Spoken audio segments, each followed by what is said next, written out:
Hello, fishing friends. This is Matthew without Fishing 13 bringing you another reel service and repair video. Make sure that you like and subscribe to this channel. I have over 50 service videos on Zebco and other types of reels, mostly just spin cast reels. But I'm going to be moving into doing other spinning reels and some bait casters as well. Today, I've got a brand new 2021 Zebco 33 Micro. Let's take it out of the box. I'm going to super tune this, and we're going to take a look at it, see how it's a little bit different than the predecessor to this one, the Zebco 33 Micro.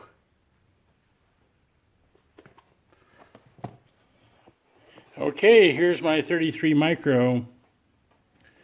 Okay, for today's super tune, on this little 33 Micro, let me show you the bearings that we're going to be using.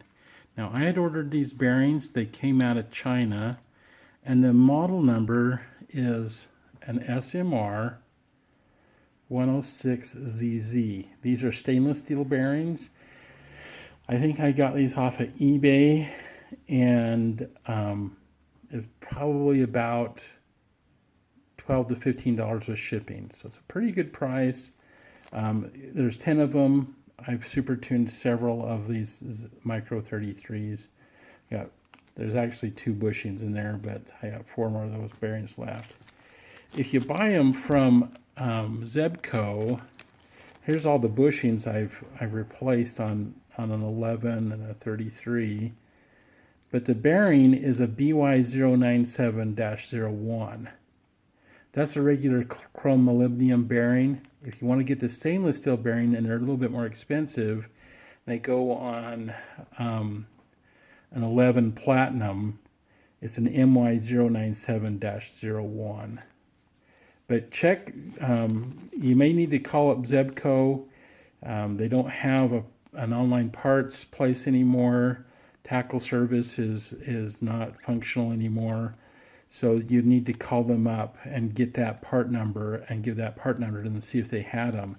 Otherwise, just go and spend 10 or 12 bucks and look for an SMR 0106ZZ.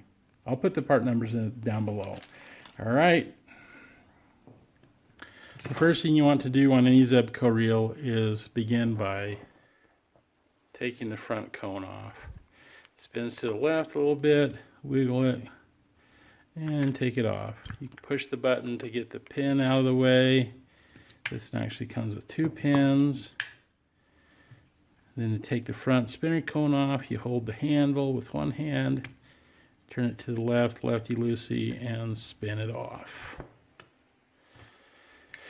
Next, you need to take off the spool. To take the spool off, you just need a small screwdriver.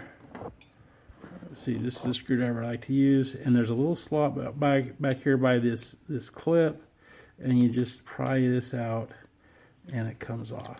Now, it does help if you make sure that the drag is all the way loose.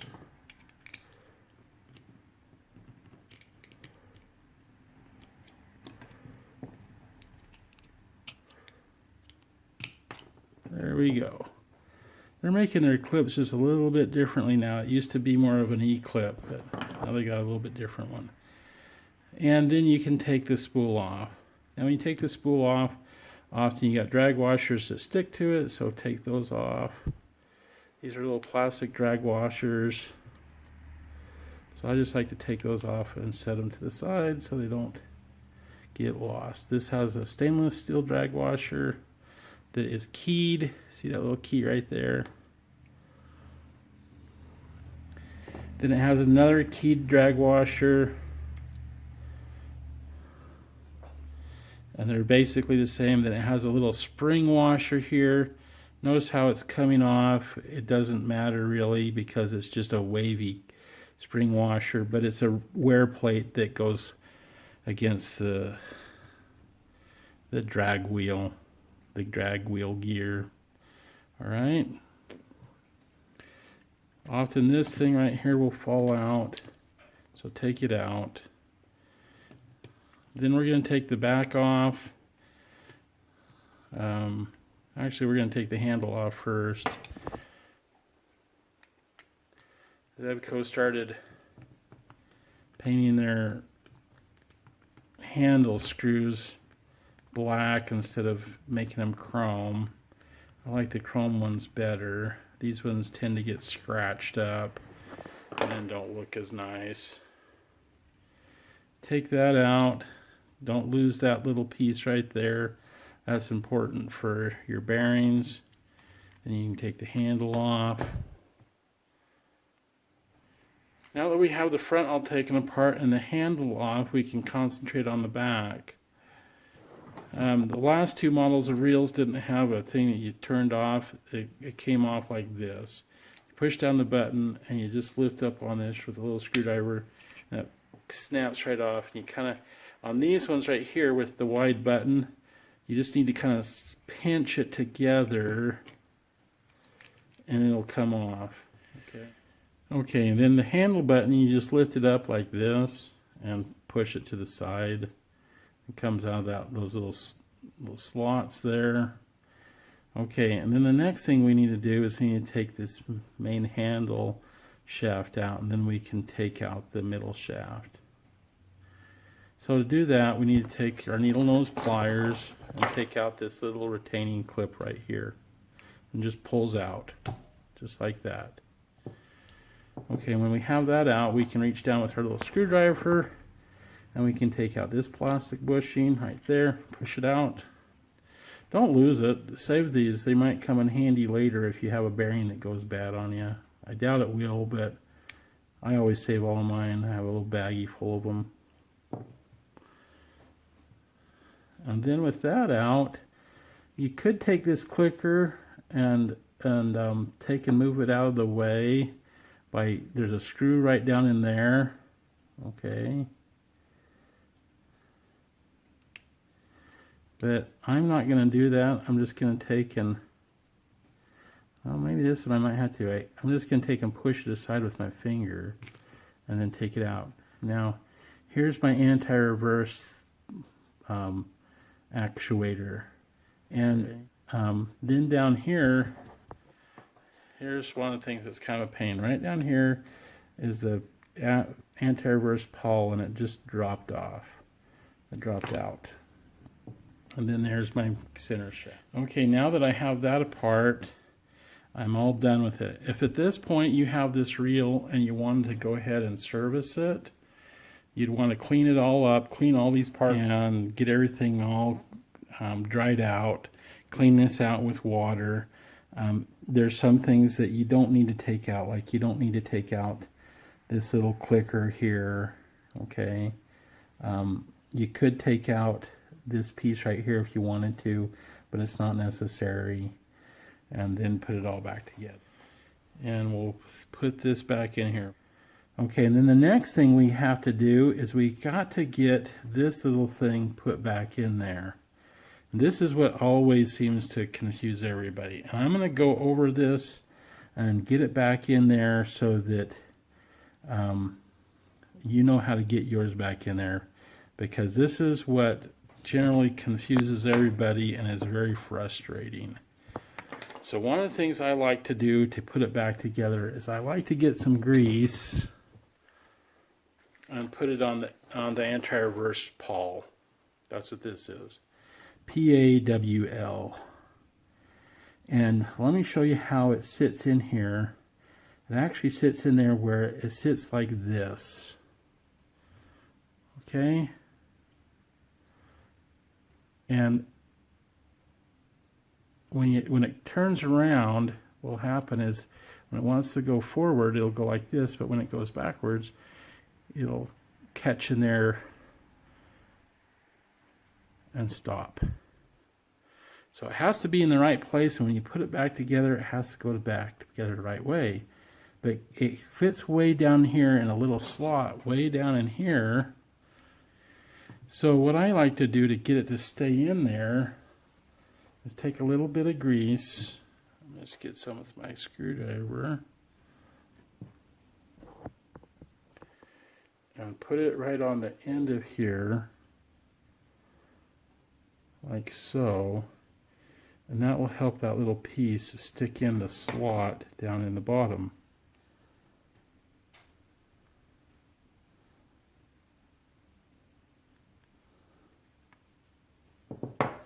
There we go.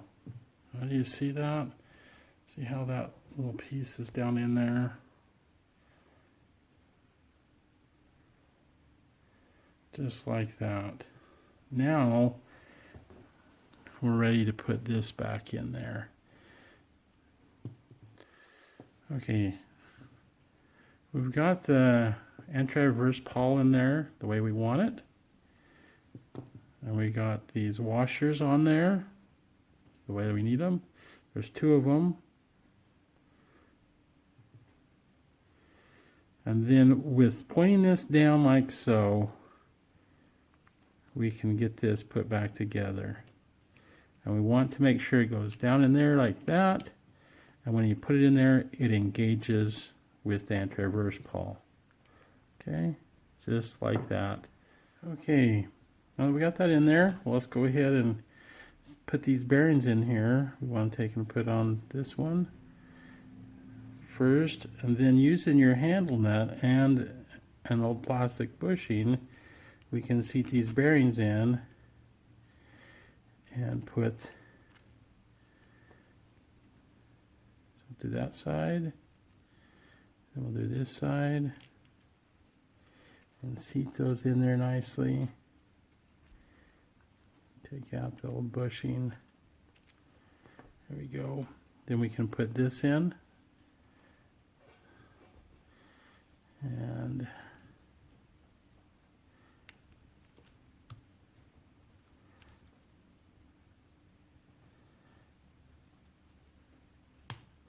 snap it in place. Now at this point, let's check the anti-reverse. Make sure it's working. Yep, working great. Okay, now we can go ahead and put everything back together. So let's go ahead and we'll put the handle on. I'm going to leave the handle on the right.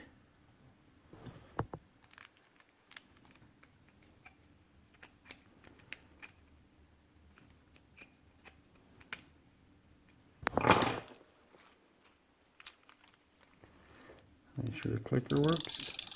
It does. Okay, we'll put the button on. Lift it up.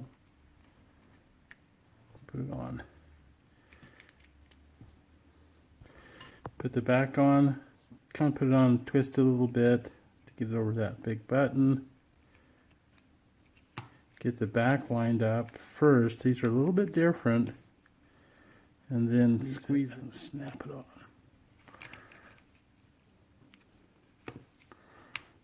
Just like that. Okay, we got that on. Then we can put this back together. Here, this little one right here, we're going to put a little bit of grease on it. Just because they don't put any grease on them. And they tended to corrode a little bit. They can corrode after time, so we need to put a little bit of grease on that. And then get it to work back in that hole and make sure that it goes all the way down.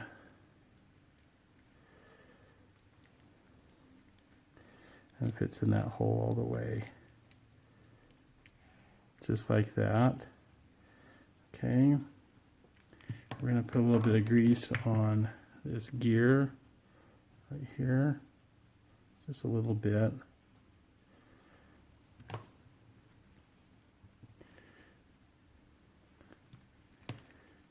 Fit that in there.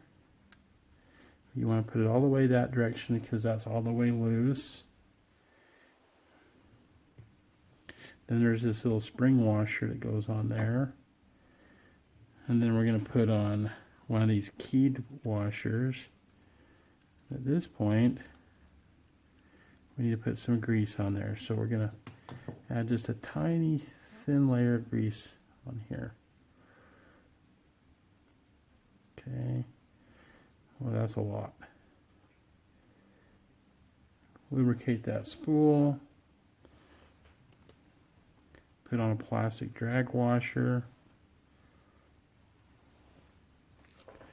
Then put on my spool. Okay. Then we're going to lubricate this a little bit. It already has lubrication on there. And then we're going to put plastic drag washer, then the keyed washer. Make sure it fits down in there. And come in with this guy right here. And they can only go on one way nowadays. There's not two ways to put these on there. Just one way. There we go. And snap it on. Okay, now it's all on there. The drag works great. Put the spinner cone on. It looks good. We're going to put a little bit of oil on these little hinges right here because I like to. And then we want to make sure that that surface right there is lubricated well, because these have little cams that go up against there. And cocks properly. The hole goes down towards the bottom. Let's get that lined up.